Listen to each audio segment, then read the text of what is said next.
that I announce that I am a candidate for President of the United States of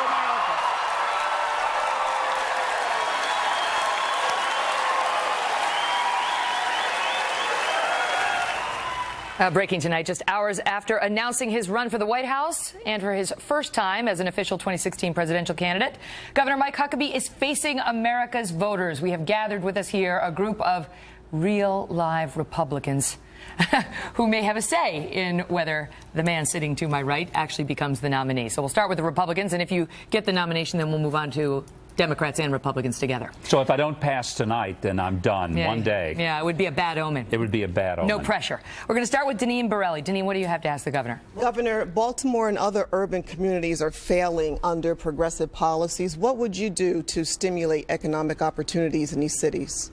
There are several things that need to happen. There's a lot of emotional reaction that's going on in places like Baltimore. We've got to balance the law and order with an understanding that there is incredible sense of frustration in the criminal justice system. Presidents can't fix that. It has to be fixed largely at the state level. But the president can set the agenda and should set the agenda to remind people that if you have frustrations, there is a process to experience getting those frustrations out. And it's not burning and looting and tearing things down. Do you feel like folks have been too tough on the police in Baltimore, or just tough enough? What do you think? I think what we have to do is to ask ourselves, why are those emotions so close to the surface? And one of the things, when I was governor, we looked at the criminal justice system.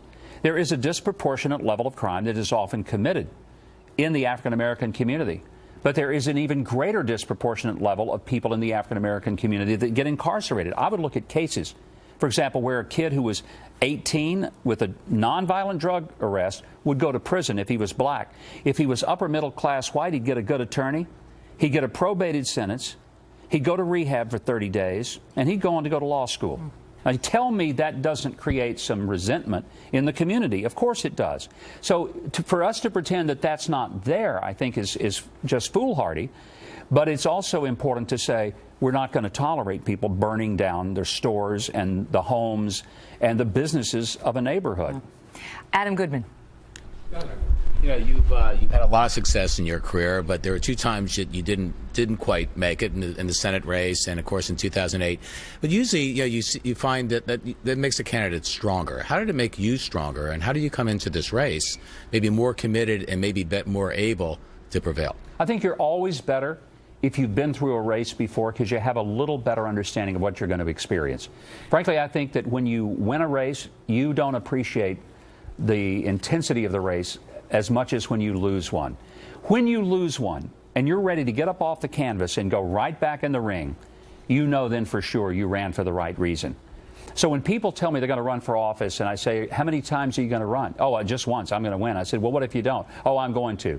I said, unless you can commit to running more than one time, don't run once, because very few people win their first time. And you're a much better candidate when you run the second time. And I hope that, it's something that I believe you're a little seasoned. You're tougher. You got some scars on you. You have some gray hairs, or maybe no hairs. I was looking at some of these pictures, and I'm thinking, my gosh, I looked young back before I got into all this. It's quite a head of hair. But I do think that that's part of what makes us better leaders, because we've experienced what a lot of people in America are experiencing. They're experiencing some tough times. People had jobs, they lost them. People that once were employed, they're not anymore. They once had a good job, now they got a lousy job. They're just barely getting by. I think if you have had some experience of your losses, not just in elections, but personally, I believe it makes you a stronger and better person. Let's move on. Yevgeny Fayman. Governor, so the cost for a typical family of four right now of health care is about $23,000. Obamacare is not really helping middle-class families. What would you do to start addressing that where progressive policies have failed? Well, the reason progressive politics has failed, it's all about let's spend more money, but let's just spend it to intervene at a catastrophic level. When I was governor, and the thing that I propose today is we need to be focusing on cures, not on treatments. Treatments will never catch up with it. Alzheimer's alone will cost us $1 trillion by 2050. I was a kid growing up in the 50s when we eradicated polio. I remember lining up at the courthouse. We'd all get our vaccine so we wouldn't have polio. I went to school with kids who did have polio. Here's what could happen if we would say we're going to put the same effort to get rid of Alzheimer's, heart disease, diabetes, and cancer that we did on getting a man to the moon or getting rid of polio. We would save trillions of dollars, but we'd also save the heartache that a lot of American families are feeling with the most dreaded diseases that we face. That is how we change the whole paradigm from an intervention model to a prevention model. And that's not what we've done. So what I tried to do as governor is to focus on preventing diseases and curing diseases rather than treating them when they're out of control. We'll never catch up with the spending of that, ever. Jennifer Crumpton. You recently said that you speak Jesus. And as a Christian minister myself, I wonder what female character in the Bible best helps you to understand the struggles of women and why equal pay is so crucial for the social and economic stability of families. Probably Ruth. I think Ruth was a true hero because she had every reason to abandon this new family that she had been, I guess, married into, and decided that instead she was going to be loyal and faithful, and she was going to live her life as one who followed God. She recognized that she could have turned to her old God, but she didn't. She wanted to follow the God that she saw in her mother-in-law. And, you know, not many people will follow their mother-in-law anywhere. I think that in itself is a pretty incredible testament. As far as equal pay, I think sometimes what we're missing, particularly when we're talking about pay scale, people should get equal pay. That's not, I don't even think, a question. I worry more as how we fight over things like, and I talk about this a lot, minimum wage. As if the best thing we can tell an American is, we're going to help you be better at the bottom. Good gosh, people, why do we want anyone to live at the bottom? But you raised the minimum wage in Arkansas when you were governor. You know, and I'm glad you brought that up, because the reason that we did was because there was a proposed constitutional amendment that would have raised it to an amount nobody could live with. And it was going to get on the ballot and probably pass. So the Chamber of Commerce and the business community, and both Democrats and Republicans in the legislature, came and said, you know, this would be a train wreck. It would destroy jobs and businesses. And there was an agreed-upon piece of legislation that passed almost unanimously in a very, very divided kind of government. And it was supported by the unions. It was supported by the business community.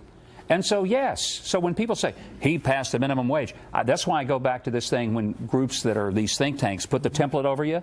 Do they really know what they're talking about? And in that case, they most certainly did not.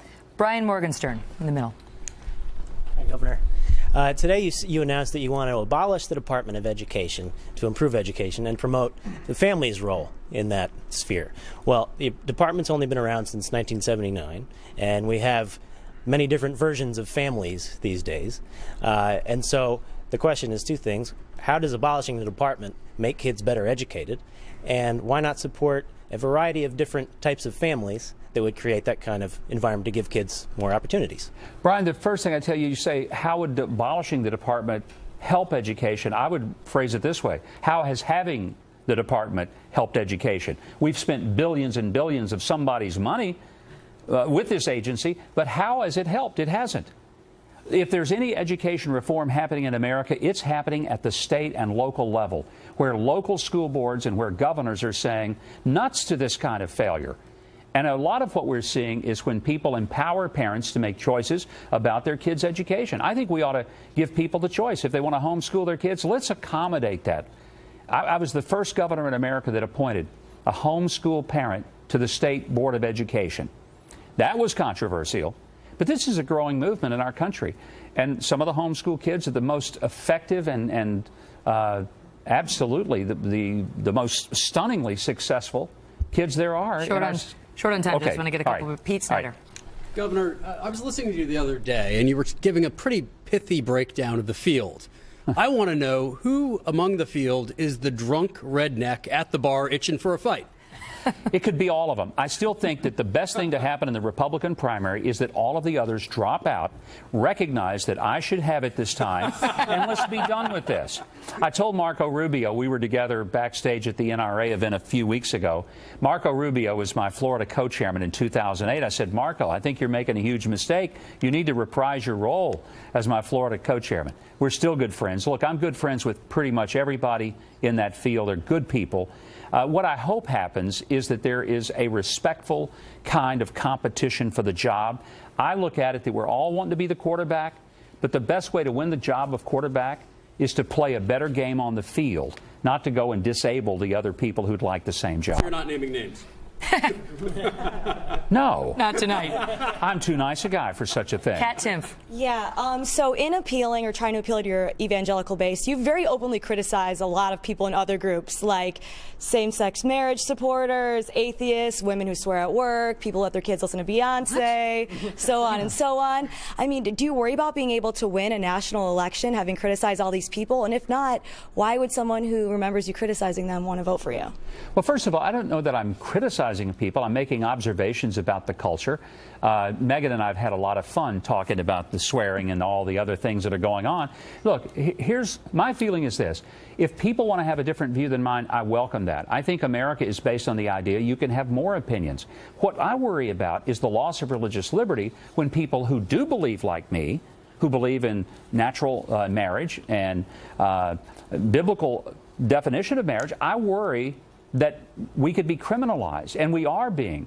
And if you don't believe it, ask Aaron and Melissa Klein up in Oregon, who got right now, potentially $135,000 fine because they didn't want to participate by making a cake for a same-sex couple.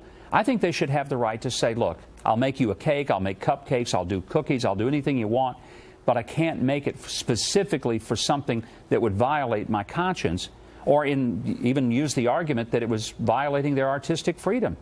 When we make it so that people can't believe the full extent to which they want, it's not about marriage, it's about religious liberty. That's a bigger issue. Got to wrap it up, but I have a quick question for you. Ask away. Does Hillary Clinton need to hold a press conference or give an interview at some point soon to respond to what we've seen in the Clinton cash controversy? Well, of course she does. And one of the reasons she's able to get by with it, I mean, can you imagine a Republican in that much hot water who refuses to even answer questions from the press and instead shows up at Chipotle with sunglasses and believes that somehow she can skate around it? Look, we all have to be accountable to the voters. We all have to be accountable to questions like this where we don't know what's going to be thrown at us. That's part of the process. And if we can't handle that kind of heat, then we don't belong in the kitchen. Governor Mike Huckabee, thank you for being here, Thank sir. you, Megan. All Great the to be best with you. And thank you. Thank you, Enjoyed being panel. with you guys. Thank you all so much. Panel, give yourselves a round of applause. Nicely done. Next time we'll get to more people. Up next, as a book full of allegations against the Clintons hits the shelves, the Clinton campaign is now launching a new attempt at damage control. And Britt Hume is here next with what this means for Hillary's run for the White House.